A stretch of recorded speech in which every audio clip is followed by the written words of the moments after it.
Hey guys, welcome to another video of GardenObsessions. Today I'm going to show you how to build some nice elevated beds with some very inexpensive material. We had fun building these things. We absolutely enjoyed the way they came out. Let's get to the build and I'll show you exactly how we did this. Alright guys, so for this project I use 8-foot dog-eared wood fence panels, some chicken wire, some weed fabric, and then I got some 2x4s at 8 feet also. So for my cut list, I cut 10 of these right here at 24 inches a piece, and I cut 4 more at 22 3/4 to fit on the inside.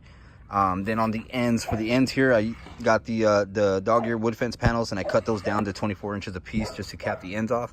Let's go ahead and show you how to put this together. All right, so for the first panel, I'm gonna get my 24-inch 2x4, and I'm gonna screw the dog-ear panels into the 2x4 with the long side.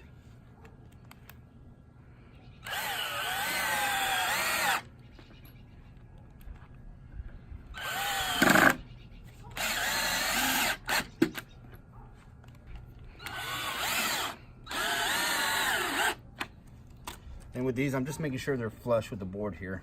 That way when I put the other side panel on here, it comes right up against it.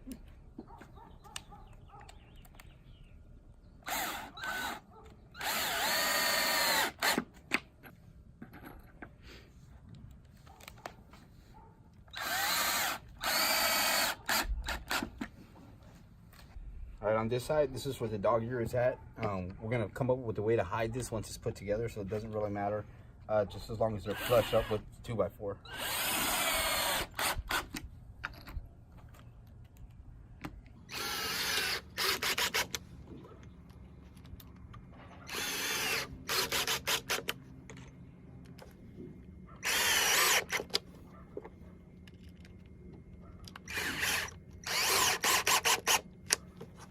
All right, now for the support on the inside, what I'm gonna do is I'm gonna use 2 of these 2x4s for now.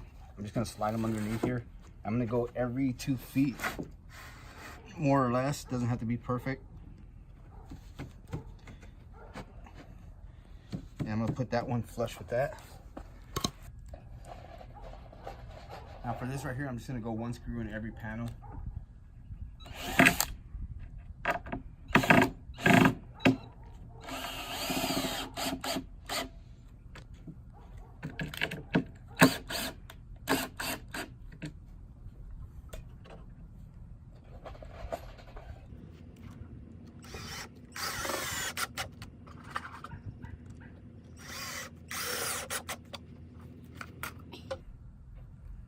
Once again, here at 4 feet, just making sure it's flush. All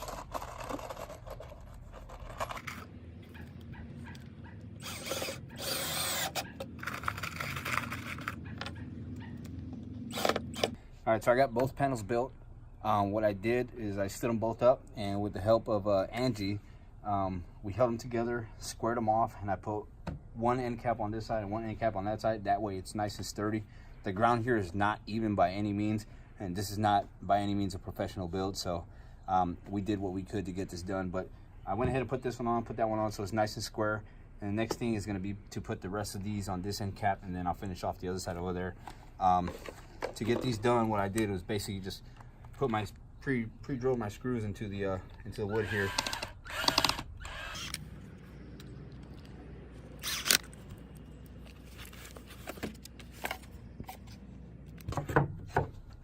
And then once again, just putting it up here, make sure it's square.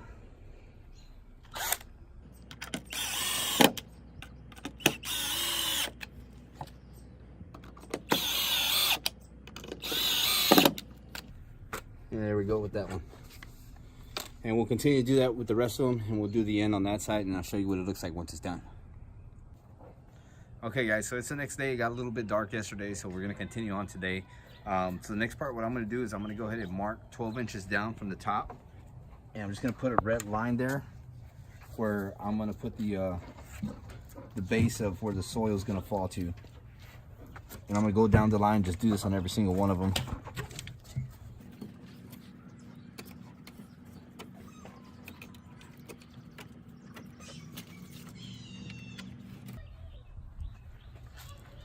All right, so the next thing we're gonna do is I'm gonna take these the boards I cut at 22 3/4, and I'm just gonna drill them in here right below that line.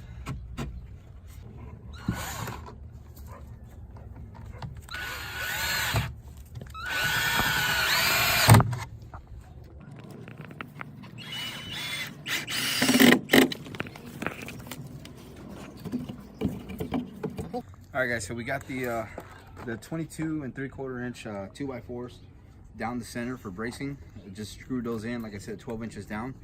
The next part is probably going to be the toughest part that I came across, and I needed Angie to actually help me with this, is laying down the chicken wire and using a simple staple gun. That's the dog, so can't do nothing about it. So for this part, all I'm doing is I'm getting the chicken wire and I'm tucking it down in here, and what I'm going to do is I'm just going to staple that to the edge here, and then on all the 2x4s all the way down. But before you staple, you want to try to get it nice and tight. That way it provides the support that it's going to need for the soil.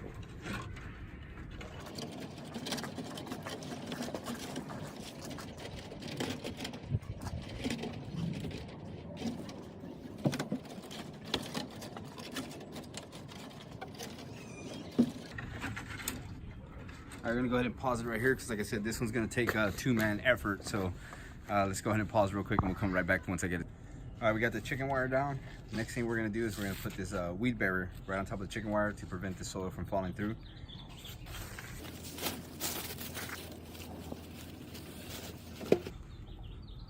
All I'm gonna do with this is I'm gonna staple it to the inside just like I did the chicken wire.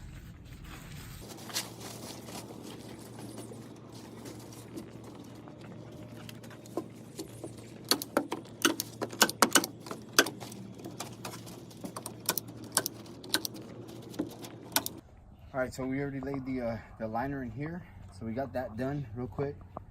Now this part is optional. What I did was I went ahead and ripped the dog ear fence panels in half, and I just lined it around the outside, made a box just so it has a little bit of decorative to it. So all I'm gonna do is just gonna drill these down, just corner them off basically. I'm just gonna drill these into here.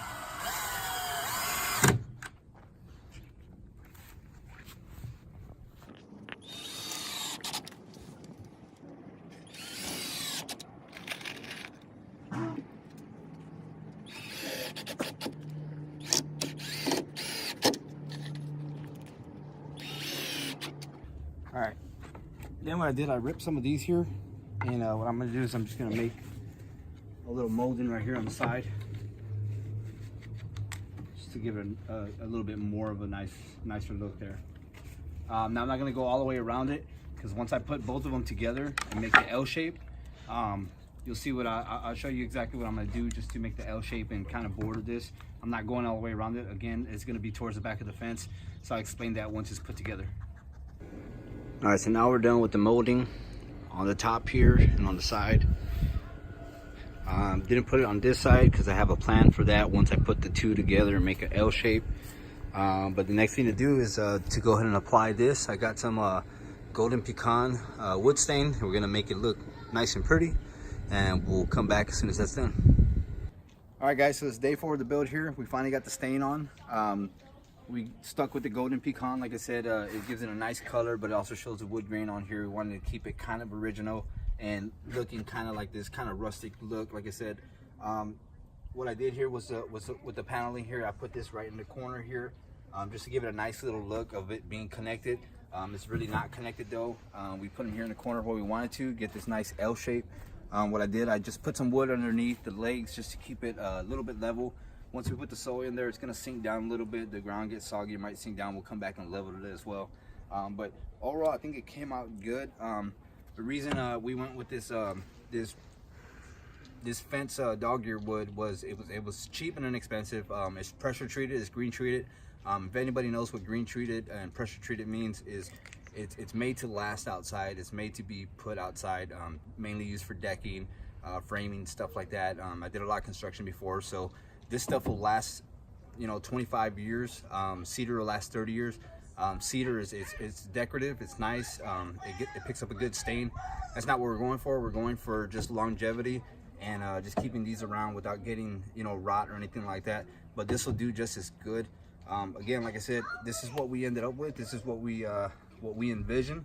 All right, guys, so some of the questions that are going to come up obviously are going to be, you know, the leveling and stuff like that. Like I said, by no means was this a professional build.